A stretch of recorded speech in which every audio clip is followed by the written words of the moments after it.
algumas experiências de outros alunos, de quando chegavam e encontravam, por exemplo, com a Jéssica ou com a Diana, que é outra aluna.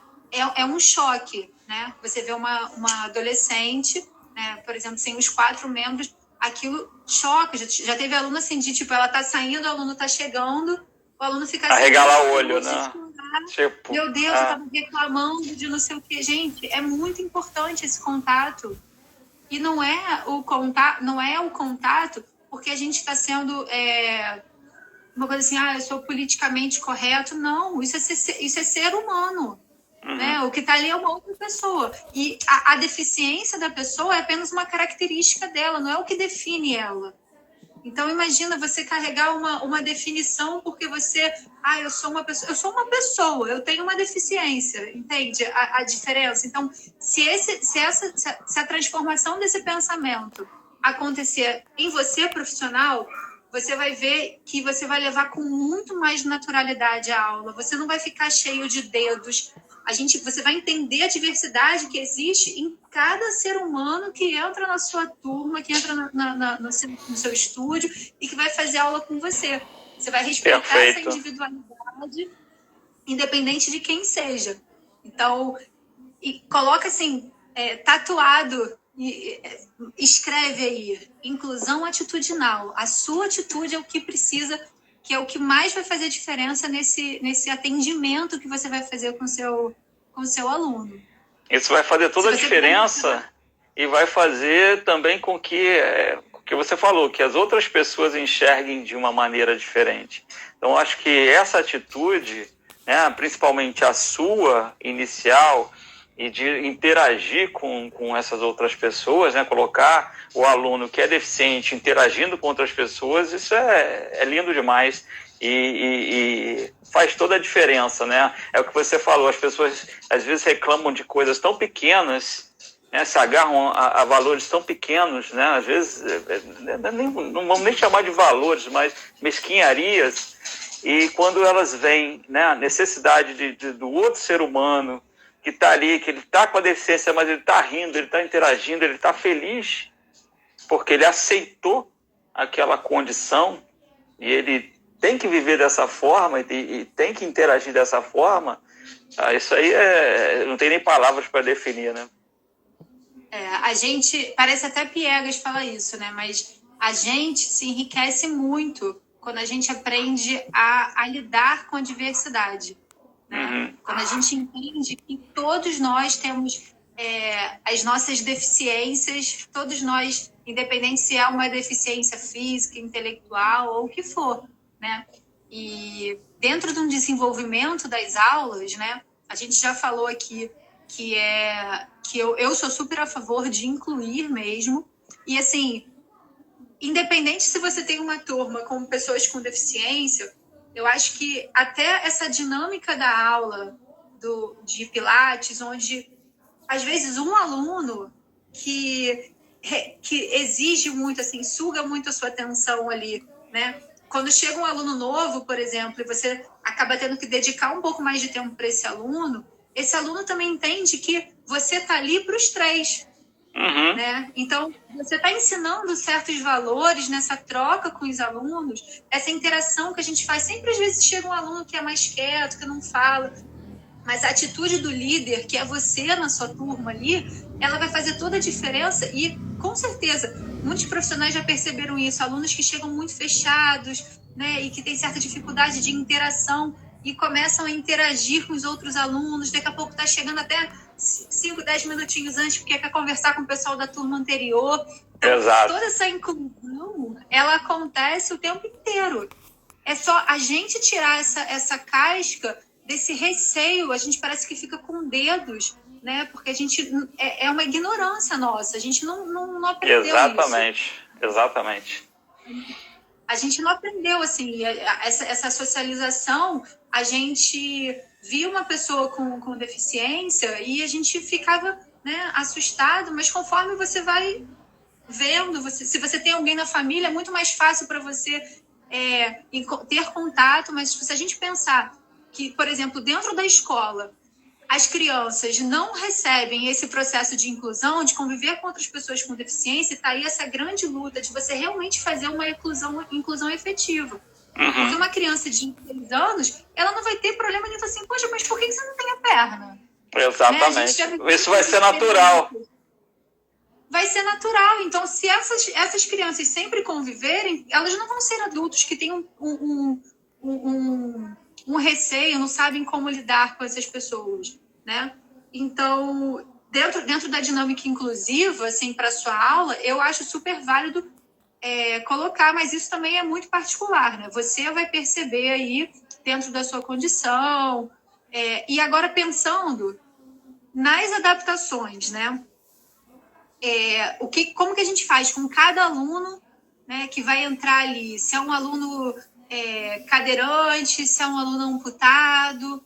Gente, vamos partir do princípio que aqui todo mundo já entende do método e sabe fazer uma análise clínica, né, entendendo as necessidades do aluno. Eu dei o exemplo aqui da aluna que começou a usar as próteses, que tinha muita dor na lombar, o centro de força dela era, né, totalmente esquecido. E aí a gente vai fazer o quê? Vai pensar no que a gente vai trabalhar. Se eu preciso trabalhar com ela a região lombar, o fortalecimento do core lá. Você vai pensar nos exercícios que você tem possibilidade de fazer. Agora, uma coisa que eu sempre falo, a gente não aprende a tocar violão em uma aula só, né? Então, tem gente que ensina respiração e powerhouse na primeira aula e nunca mais fala disso para o aluno. Errado. Não tem como. Independente se o seu aluno tem... Independente de quem é o seu aluno, você precisa, durante muito tempo, trabalhar nos princípios, persistir nos princípios do método com aquele aluno. Quando você percebe que o aluno já tá com mais autonomia dentro dos princípios, você vai continuar falando, mas você vai, né, dosando Aí tem gente que fala para mim, eu acho que parece que você fica chato em ficar falando respiração. Eu falo, gente, se você não estiver aplicando os princípios do método, você está fazendo pilates, não está fazendo pilates. Verdade. Está fazendo qualquer outro exercício, menos pilates, né? Qualquer outro exercício, exatamente. Então, é importante que você inclua isso na sua aula. Só que não tem, assim, por isso que eu pedi para vocês colocarem exemplos, assim, de dificuldades que vocês sentiram no trabalho com as pessoas. Porque não tem, assim, são necessidades diferentes. Um amputado você vai fazer de um jeito, um cego você vai fazer de outro, um cadeirante você vai fazer de outro. Então, e a gente tem a vantagem, né, de poder adaptar, principalmente aí, cadeirantes, aos aparelhos.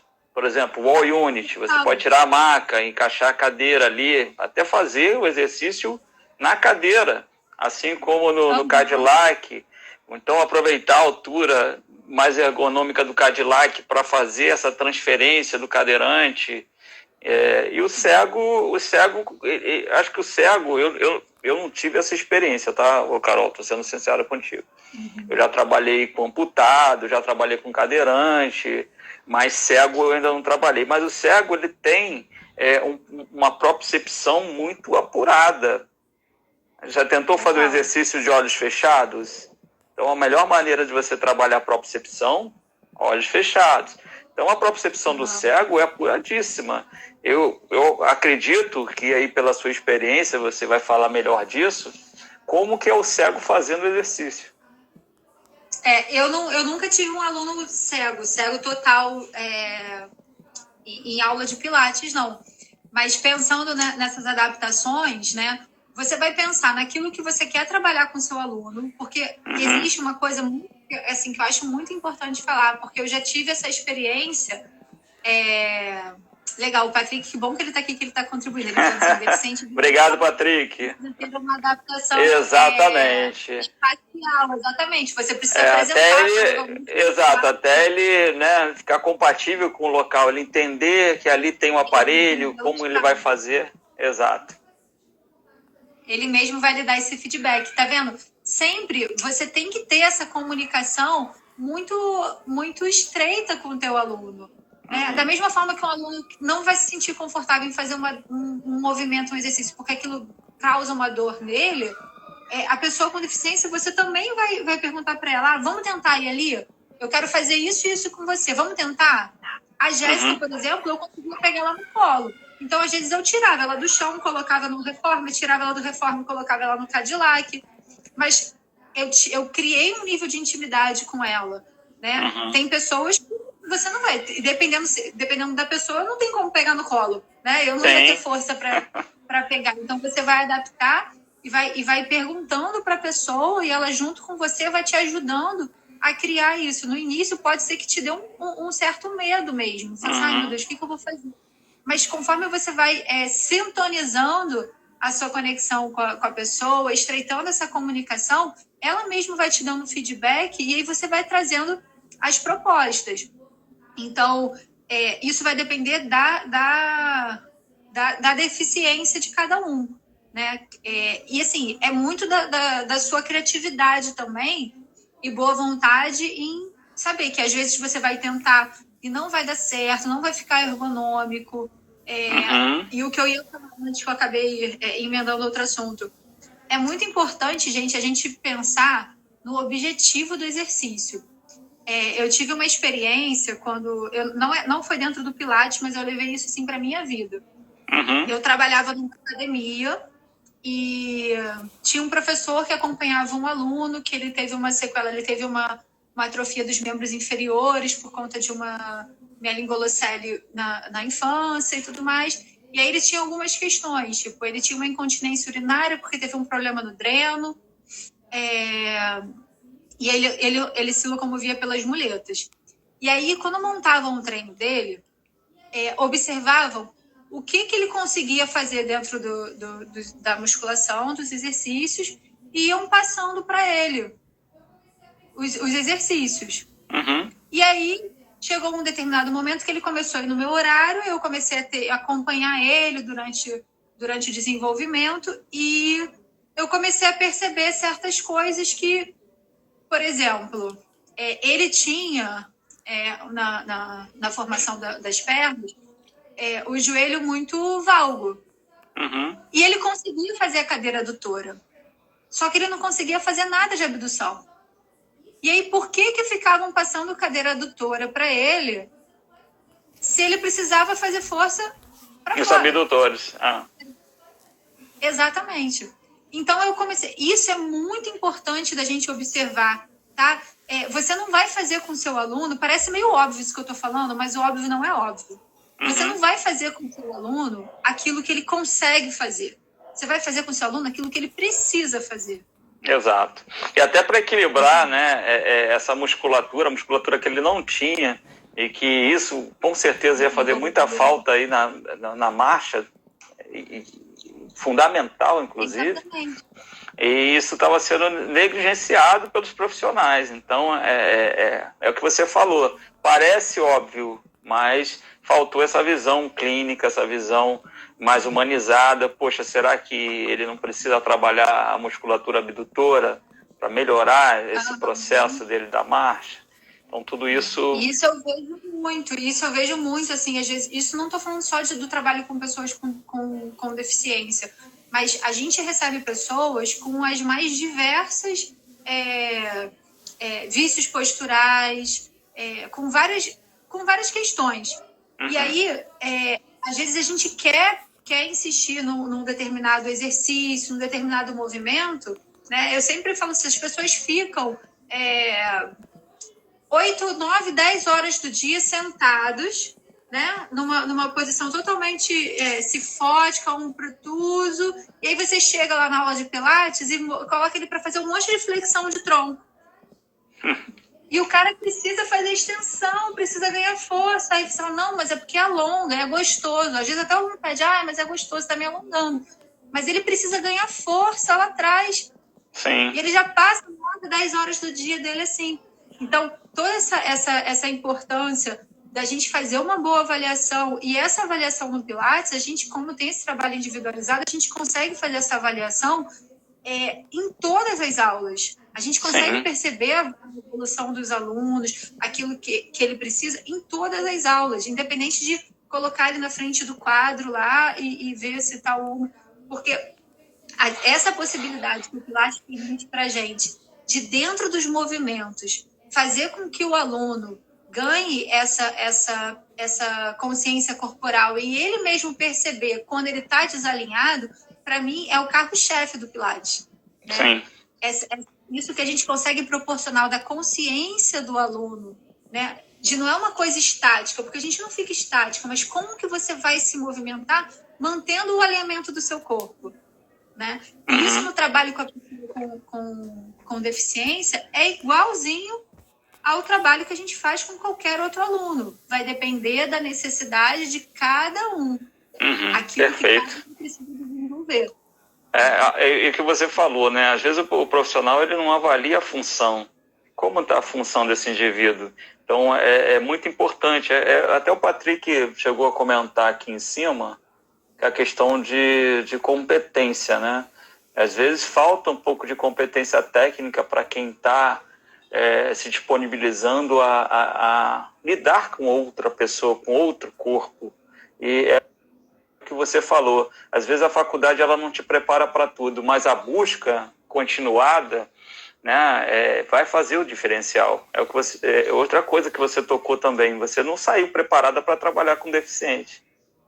Você até de repente viu, deu uma pincelada disso na faculdade, mas e aí? E a vivência? E a prática? Quando que você começou a enxergar isso, a entrar de cabeça, a sentir a necessidade de se aprofundar mais no assunto, de estudar mais o assunto? Então, acho que o profissional, às vezes, peca exatamente por causa disso. Ele quer ficar na zona de conforto. Eu não conheço, eu não vou buscar, então eu não quero trabalhar porque esse não é o meu perfil, eu não vou atender esse tipo de cliente. Né? Ou então ele fica num nichozinho só e não quer sair daquela caixinha, ele não quer expandir o conhecimento. Né? Mesmo que a pessoa escolha um nicho para trabalhar, ela tem que enxergar... saber um pouco de tudo, entender um pouco de tudo, mas isso depende de cada indivíduo, né? A busca de cada indivíduo. E essa busca, às vezes, ela vem pra gente, a Lisandra até comentou aqui que ela teve uma aluna deficiente visual na musculação e fazia aula de bike indoor com ela. E ela mudou muito a forma dela de dar aula para melhor. Né? Olha aí. Porque a partir da necessidade, você percebe quais são as reais oportunidades que a gente tem. E assim, quem trabalha com pessoas não pode ter, essa é a minha opinião, tá? Quem trabalha com pessoas não pode ter uma visão engessada de que eu aprendi Pilates, é isso aqui que eu vou e só o que eu aprendi dentro do Pilates eu vou usar. Pessoas são seres sistêmicos, com várias características que envolvem. Então, às vezes, você planeja uma super aula para o seu aluno e aí a pessoa chega super cansada, chega cheia de problema ali. Você acha que não tem um aspecto biopsicossocial dentro das suas aulas? Perfeito, você perfeito. Você não vai ser psicólogo, mas você tem que entender de comportamento humano. Você tem que entender que você não está lidando com um robô, né? Você não está lidando com um cadáver do anatômico, que é um músculo para lá, músculo para cá. São pessoas. Perfeito, então, trabalhar Carol. com pessoas não pode ter essa visão. Independente de serem pessoas com deficiência, né? E dentro desse papo a gente consegue ver como que é muito mais simples trabalhar com pessoas com deficiência, é muito mais simples quando você já tem essa percepção de que você lida com seres humanos. O Emílio. Aqui, o Arthur Lemos, é o Emílio. Ele falou que os sistemas de seres humanos são complexos e não lineares, exatamente. É isso aí. Não tem... Quanto mais a gente estuda, né, mais a gente vê que os sistemas são complexos e que você tem que, dentro do biopsicossocial, você tem vertentes, né? Você tem o bio, tem o psico, tem o social e você tem que avaliar em cima de cada parâmetro o que pode estar gerando, né, o que tem maior relevância para o problema desse indivíduo.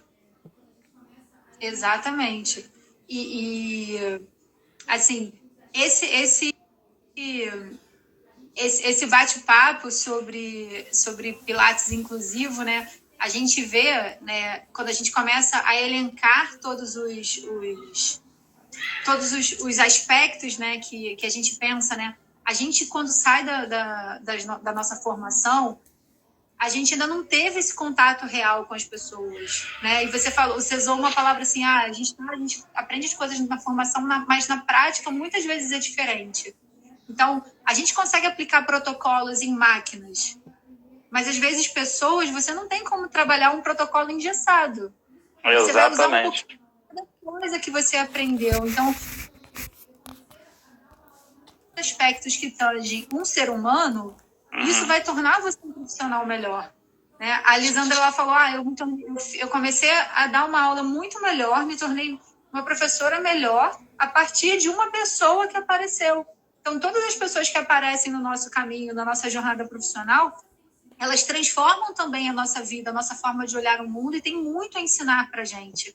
Né? Elas vão ajudar a gente a desenvolver essa sensibilidade que é o profissional que trabalha com as pessoas precisa ter. Independente de quem sejam essas pessoas. E aí respeitar limitações. Muita gente vem perguntar, às vezes, no curso, mas Marco, eu posso fazer protocolos de aula?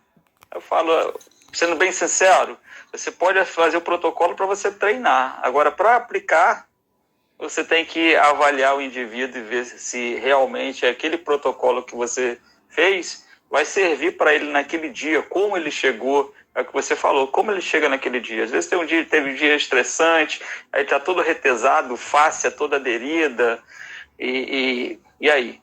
Você vai passar aquele protocolo que você criou, não, hoje eu vou trabalhar isso. Não, você vai trabalhar em cima da necessidade dele. Vai estar, de repente, com uma região lombar ali mais tensionada, vai estar, de repente, até com dor nessa região. E aí? Mudam os parâmetros todos, né? Perfeita a sua colocação. Eu acho até que, assim, uma coisa que me ajudou muito a perceber melhor o indivíduo em si, né? Primeira coisa, gente, para você trabalhar com pessoas e com movimento, você precisa ser o seu laboratório. Quem não pratica aquilo que ensina, não vai ensinar bem. Desculpa. Exato. Perfeito. Não é que você vai ser o melhor, você vai fazer todos os exercícios do Pilates, mas você tem que praticar aquilo que você ensina. Sabe? Então, isso já é o seu primeiro diferencial, porque você vai entender e você vai saber dar um comando verbal para o seu aluno, né? Olha só, você está fazendo esse movimento, você tem que sentir assim, assim, assado. Você não vai aprender na apostila como que você vai sentir, como que você vai usar essa linguagem. Você falar que os isquiotibiais, tem gente que não sabe nem o que é escápula. Você tem que explicar para o aluno. O professor que não treina ninguém. Exatamente. É isso aí. Se você trabalha com movimento, você precisa praticar movimento. Você precisa sentir. A mesma história que eu falei. O aluno com deficiência chegou. Você pode saber tudo sobre aquela deficiência, mas ele sabe mais do que você, porque ele há 30 anos ele tem aquela deficiência. Ele sente aquilo na pele. Então, para você treinar um aluno, para você fazer uma determinada sequência com ele, não tem como você fazer um protocolo fechado, porque as pessoas são diferentes, né? Você pode criar, você pode fazer todos esses protocolos e sentir em você todas as sensações que cada exercício te traz. E uma das coisas que no curso do Marco, pelo menos eu fiz isso há quase 10 anos atrás.